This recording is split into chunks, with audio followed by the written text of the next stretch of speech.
മത്തായിയുടെ സുവിശേഷം 4-ാം അധ്യായം 1 മുതൽ 11 വരെയുള്ള വചനങ്ങൾ.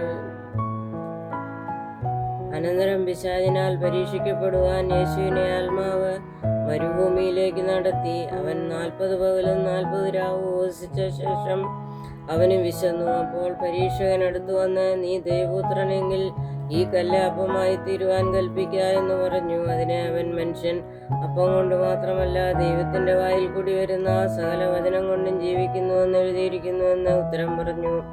പിന്നെ പിശാചവനെ വിശുദ്ധ നഗരത്തിൽ കൊണ്ടുപോയി ദേവാലയത്തിന്റെ അഗ്രത്തിന്മേൽ നിർത്തി അവനോട്, നീ ദേവപുത്രനെങ്കിൽ താഴോട്ട് ചാടുക, നിന്നെക്കുറിച്ച് അവൻ തന്റെ ദൂതന്മാരോട് കൽപ്പിക്കും. അവൻ നിന്റെ കാൽ കല്ലിനോട് തട്ടാതെ വണ്ണം നിന്നെ കയ്യിൽ താങ്ങിക്കൊള്ളും എന്നെഴുതിയിരിക്കുന്നുവല്ലോ എന്ന് പറഞ്ഞു. യേശു അവനോട്, നിന്റെ ദൈവമായ കർത്താവിനെ പരീക്ഷിക്കരുത് എന്നും കൂടെ എഴുതിയിരിക്കുന്നു എന്ന് പറഞ്ഞു.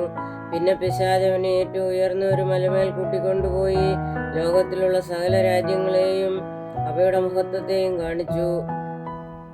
വീണ് എന്നെ നമസ്കരിച്ചാൽ ഇതൊക്കെ നിനക്ക് തരാമെന്ന് അവനോട് പറഞ്ഞു. യേശു അവനോട്, സാത്താനെ, എന്നെ വിട്ടുപോ, നിന്റെ ദൈവമായ കർത്താവിനെ നമസ്കരിച്ച് അവനെ മാത്രമേ ആരാധിക്കാവൂ എന്ന് എഴുതിയിരിക്കുന്നുവല്ലോ എന്ന് പറഞ്ഞു. അപ്പോൾ പിശാച് അവനെ വിട്ടുപോയി. ദൂതന്മാർ അടുത്തു വന്നവനെ ശുശ്രൂഷിച്ചു. ബാരക്കുമോർ.